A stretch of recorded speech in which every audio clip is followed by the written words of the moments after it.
കൈസ് റൂമിലേക്ക് തിരിച്ച് നടക്കുകയാണ് കൈസ്.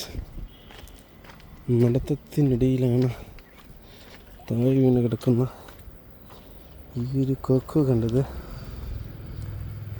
Very good. ഏതോ കാക്ക കൊത്തിയിട്ട്.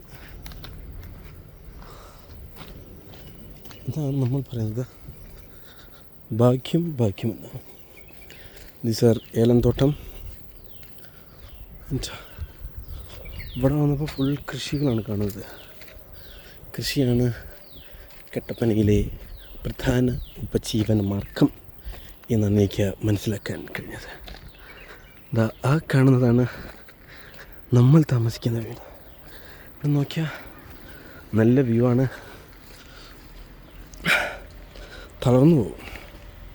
മറ്റൊരു കൊക്കോയുടെ മരം പഴുത്തിട്ടുണ്ടെങ്കിൽ ഞാൻ പറിക്കുമായിരുന്നു. എൻ്റെ ഇത് കൂടാതെ അവക്കാഡോൻ്റെ മരം ഇത്. അപ്പോൾ ശരിയെന്നാ.